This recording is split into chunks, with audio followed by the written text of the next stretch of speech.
Hello guys, welcome to my YouTube channel. आज के इस नए वीडियो में हम जैसा कि देख रहे थे अल्टरनेटिंग करंट, उसके बहुत सारे प्रॉब्लम हम कर चुके थे। कुछ और प्रॉब्लम बचा हुआ था एचसी वर्मा में, तो उसको आज के इस लेक्चर में हम कवर अप करेंगे। तो आइए अब देखते हैं 15 नंबर प्रॉब्लम। जैसा कि 14 नंबर प्रॉब्लम तक हम पहले देख चुके थे, आज फिर 15 नंबर। एक्चुअली में 15 नंबर कुछ भी नहीं है। अगर आप 14 नंबर समझे होंगे तो उसमें थोड़ा सा एक पार्ट ऐड किया गया है। इसमें आपसे पूछा गया है find the average electric field energy. अब ध्यान से देखिए, प्रीवियस जो क्वेश्चन था जो 14 नंबर है वो अगर आपको समझ में आया होगा तो ये बहुत ही आसान है। इसमें आपको इलेक्ट्रिक फील्ड पूछा है और मैग्नेटिक फील्ड। और इलेक्ट्रिक फील्ड पूछा है आपका कैपेसिटर में। Find average electric field energy stored in capacitor and average magnetic field energy stored in coil, या इसको आप समझिए कि इंडक्टर। तो आपसे क्या पूछ रहा है, एवरेज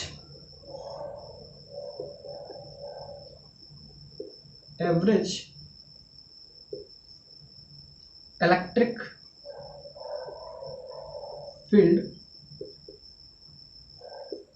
stored in कैपेसिटर।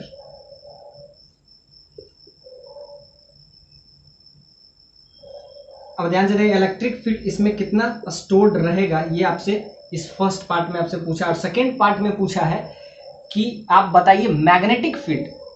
पहला में पूछा इलेक्ट्रिक फील्ड जो कि कैपेसिटर में है, और दूसरा में magnetic field energy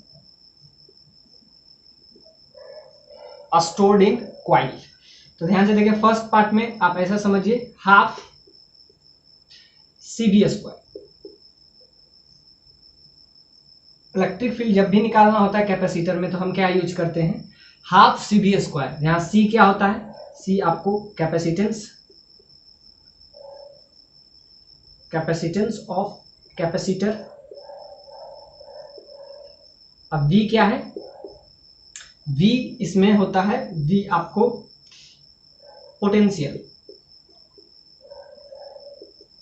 potential across capacitor.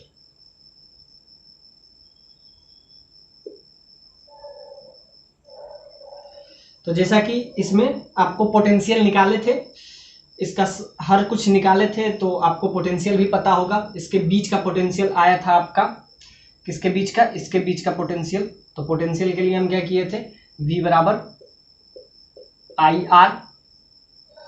I का वैल्यू आपका आया था 0.1 एम्पियर, क्योंकि इसमें Z का value, Z that is impedance आया था आपका 500। तो 500 इम्पिडेंस है, तो वहां से करंट हमारा क्या आ जाएगा, करंट क्या होता है, करंट हो जाता है वोल्टेज V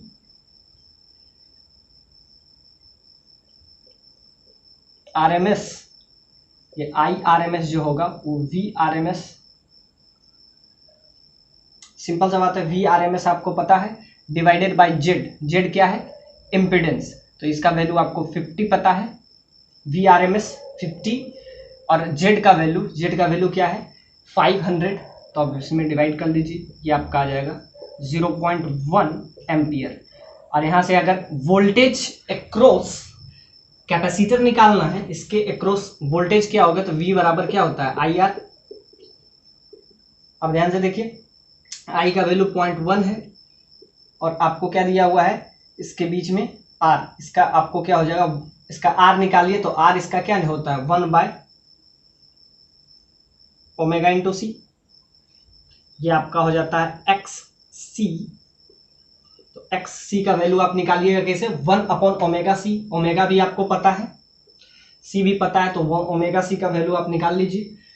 अब उसमें R के जगह पे पुट कर देंगे, तो ओमेगा C का वैल्यू क्या हो जाएगा, ओमेगा का वैल्यू आपको कितना दिया होगा 50/पाई C। कैपेसिटेंस आपको कितना दिया हुआ है 20 इंटू 10⁻⁻6 फेराड, माइक्रोफेराड है। तो यहाँ से आपका आ जाएगा सिंपली ये XC का वैल्यू।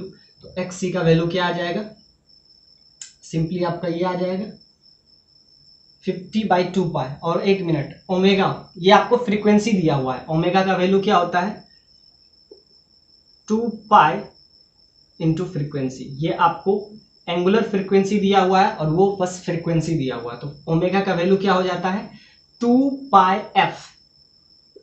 तो 2 पाई से इसको मल्टीप्लाई कर देंगे तो यहां से ओमेगा निकल जाएगा।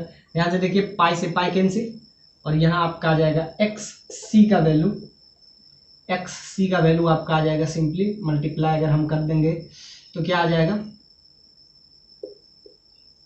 ये आपका 100 आ जाएगा और ये आपका आ जाएगा सिंपली 20 इंटू 10⁻⁻⁶। इसको थोड़ा सा इजी अगर हम करते हैं तो ऊपर हो जाएगा 10⁻⁴, क्योंकि 10⁻⁴ बचेगा, ये डिसॉल्व हो जाएगा, बाकी बाई 20 यू विल गेट 500। तो एक्स सी का वैल्यू 500 आया, बस मल्टीप्लाई कर देते हैं 500 से, 10 आ जाएगा तो यहाँ से आ जाएगा 50 वोल्ट। 50 वोल्ट आ गया इसके बीच में। तो ध्यान से देखिए कैपेसिटेंस आपको पता है, कैपेसिटेंस इसका कितना पता है 20 माइक्रो, माइक्रो का मतलब 10⁻⁻⁶ इतना फेराड। और वोल्टेज क्या है आपका इसके अक्रॉस, सिंपली आपका क्या आ गया 50। बस इसको रख दीजिए तो ये आपका आ जाएगा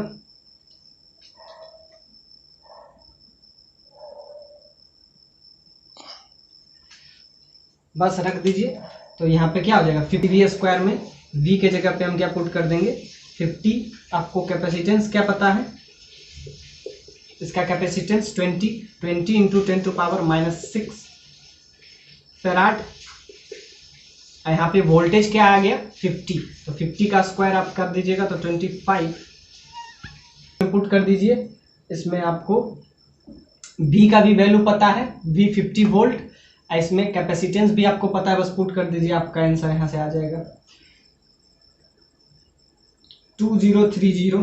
तो यहाँ से इस 2 से इस 2 कैंसिल, और ध्यान से देखिए यहाँ पे 25 बचेगा और यहाँ पे 2830 यानी 10⁻⁻⁻⁰ मिली जूल। ये आपका आ जाएगा electric field energy, average electric field energy, इसको आप ऐसा समझ सकते हैं। ये क्या है आपका इलेक्ट्रिक फील्ड एनर्जी, इतना मिली जूल, 25 मिली जूल, 10⁻⁻³ को मिली लिख दिए। अब ये फर्स्ट पार्ट आपका हो गया जिसमें आपसे पूछा था एवरेज इलेक्ट्रिक फील्ड एनर्जी, तो ये एवरेज इलेक्ट्रिक फील्ड एनर्जी आ गया। अब सेकेंड पार्ट में आपसे पूछा है कैपेसिटर, इस बार इंडक्टर में पूछा है, इस कॉइल में आप बताइए कि एवरेज मैग्नेटिक फील्ड कितना होगा। तो ध्यान से देखिए इलेक्ट्रिक फील्ड के लिए इतना काम किए, अब मैग्नेटिक फील्ड के लिए क्या फॉर्मूला होता है, तो मैग्नेटिक फील्ड के लिए हम बताए थे आपको एवरेज मैग्नेटिक फील्ड आपसे पूछ रहा है, तो एवरेज मैग्नेटिक फील्ड के लिए आपका फॉर्मूला है एनर्जी एवरेज मैग्नेटिक फील्ड, ये आपका आ जाएगा 12L I0 का स्क्वायर। अब ध्यान से देखिए आपको करंट पता है, L का वैल्यू आपको 1 पता है, करंट आपको 0.1 एम्पियर पता है, बस वैल्यू पुट कर दीजिए। यहां से आपका आ जाएगा क्या average magnetic field 12LI², L का वैल्यू आपको 1 पता है, बस इसमें पुट कर दीजिए। तो यहां से आपका आ जाएगा एनर्जी एवरेज, तो 12L का वैल्यू 1, करंट आपका क्या है 0.1 का स्क्वायर, बस कर लीजिए, तो ये आपका आ जाएगा 0.5, ये आपका आ जाएगा 10⁻⁻²।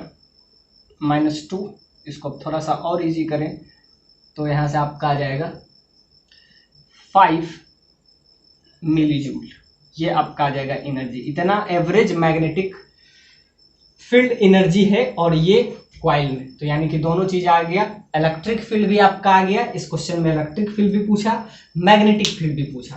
तो होपफुली एक 12CV² और दूसरा 12LI² से, L क्या है ये इंडक्टर का पार्ट आपसे पूछ रहा है, LCR सर्किट है, R का वैल्यू 10 किलो ओम है, इसमें इंडक्टर है या कॉइल 2 हेनरी उसका वैल्यू है, और एक कैपेसिटेंस है जिसका वैल्यू 18 माइक्रोफैराड है, और इसमें एक AC सोर्स से इसको कनेक्ट किए हैं, 20 वोल्ट है, और इसमें सबसे इंपॉर्टेंट चीज है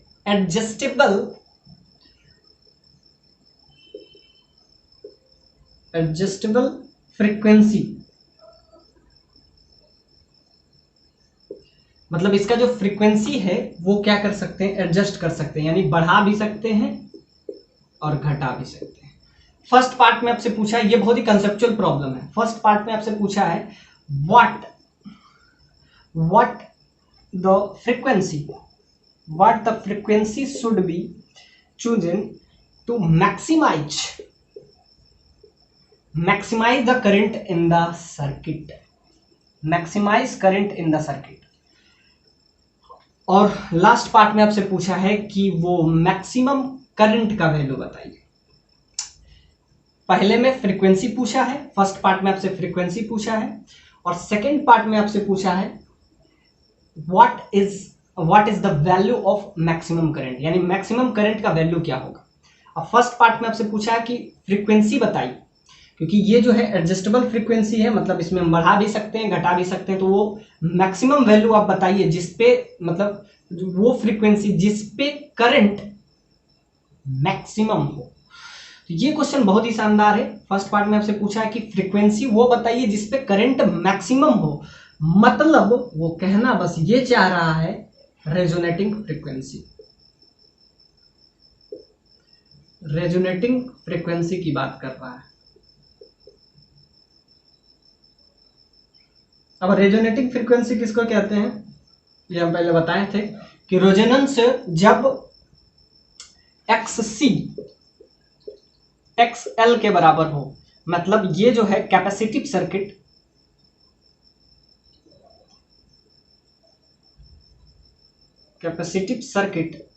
का जो फ्रीक्वेंसी हो, मतलब एंगुलर फ्रीक्वेंसी हो, वो किससे मैच करे, इंडक्टिव सर्किट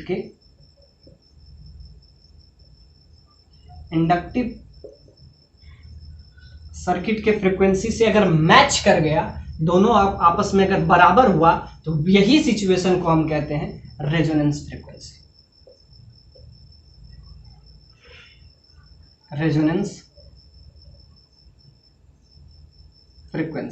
और रेजोनेंस फ्रीक्वेंसी पे ही मैक्सिमम करंट उस सर्किट में होगा, याद रखिएगा, उसमें मैक्सिमम। अब वो कैसे होगा वो मैं आपको यहां बताता हूं। जैसा कि जेड के बारे में हम बताए थे, इंपीडेंस,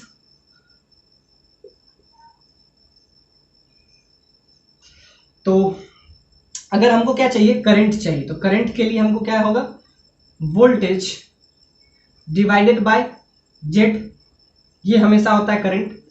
और अगर आपको करंट मैक्सिमम चाहिए, फॉर मैक्स वैल्यू चाहिए, तो क्या होना चाहिए, वो जो फ्रीक्वेंसी होना चाहिए वो रेजोनेटिंग फ्रीक्वेंसी होना चाहिए, मतलब XL XC के बराबर हो। अब जब XL XC के बराबर होगा तो इसमें जेड का वैल्यू क्या होगा, यानी कि उसका इंपीडेंस क्या होगा,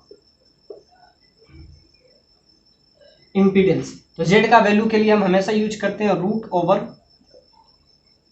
√R² XC माइनस XL का होल स्क्वायर। अब और अगर वो रेजोनेटिंग फ्रीक्वेंसी है, मतलब XC का वैल्यू XL के बराबर हो जाएगा। अब ध्यान से देखिए, XC और XL के बराबर होगा तो ये वाला टर्म ऑब्वियस सा जीरो हो जाएगा, और जब ये वाला टर्म ऑब्वियस सा जीरो हो जाएगा तो इसका वैल्यू सिंपली क्या हो जाएगा, R, मतलब जेड जो है सिंपली R के बराबर हो जाएगा। कब ऐसा होगा, जब वो रेजोनेटिंग फ्रीक्वेंसी की बात हो, मतलब XC XL के बराबर हो, मतलब ये दोनों का फ्रीक्वेंसी, एंगुलर फ्रीक्वेंसी आपस में जब बराबर हो जाता है तो उसको, उस टर्म को हम बोलते हैं रेजोनेटिंग फ्रीक्वेंसी। तो अगर रेजोनेटिंग मतलब XC XL के बराबर हो जाएगा तो जेड का वैल्यू सिंपली R हो जाएगा। अब ध्यान से देखिए, इसका वैल्यू जेड, इंपीडेंस अगर बहुत कम हो तो जिसकी वजह से इसका वैल्यू मैक्सिमम हो जाएगा। मतलब ये Z मिनिमम अगर हुआ तो ऑब्वियस सा बात है करंट मैक्सिमम हो जाएगा। मतलब XC XL के बराबर हो तो यहाँ पे XC का वैल्यू XL के बराबर हो जाता है। तो यहाँ पे ध्यान से देखिए इसका वैल्यू यानी इम्पिडेंस अगर मिनिमम हुआ तो क्या हो जाएगा, ऑब्वियस सी बात है करंट मैक्सिमम हो जाएगा। यानी कि इम्पिडेंस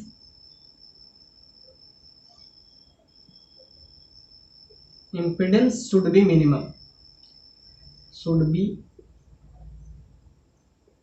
मिनिमम और अगर इम्पिडेंस मिनिमम होगा तो क्या हो जाएगा, करंट मैक्सिमम होगा। वो क्या कौन सा सिचुएशन है, रेजोनेटिंग फ्रीक्वेंसी। तो XC XL के बराबर कर दीजिए यानी कि 1/ओमेगा into C is equal to omega L। ये आपस में बराबर हो जाएगा तो यहां से ओमेगा का वैल्यू आपका क्या आ जाएगा। तो याद रखिएगा ये इस कंसेप्ट पे बहुत सारा क्वेश्चन आपसे सिंपली पूछा जाएगा। 1/XC is equal to XL, so 1/ओमेगा C is equal to omega L। तो आपस में मल्टीप्लाई हो जाएगा तो क्या हो जाएगा, omega LC is equal to 1। So यहाँ पे आपका आ जाएगा simply omega square is equal to 1/LC। So omega is equal to 1/√LC। तो ध्यान से ओमेगा का वैल्यू यानी कि एंगुलर फ्रीक्वेंसी जिसका वैल्यू क्या हो जाएगा 1/√LC। अब L भी आपको पता है, C भी पता है, अब दोनों पता है तो क्या आपका आ जाएगा एंगुलर फ्रीक्वेंसी, जिसको क्या कहते हैं, रेजोनेटिंग फ्रीक्वेंसी। ये जो आपका आ गया इसे कहते हैं रेजोनेटिंग फ्रीक्वेंसी।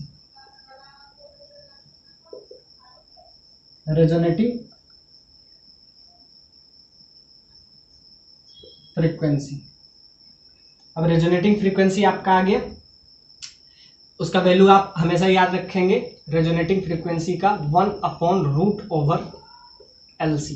ये आपका हो जाएगा रेजोनेटिंग फ्रीक्वेंसी जहां XC XL के बराबर है। अब आपको L भी पता है, C भी पता है, तो यहां से ओमेगा का वैल्यू आपको डायरेक्टली निकल जाएगा।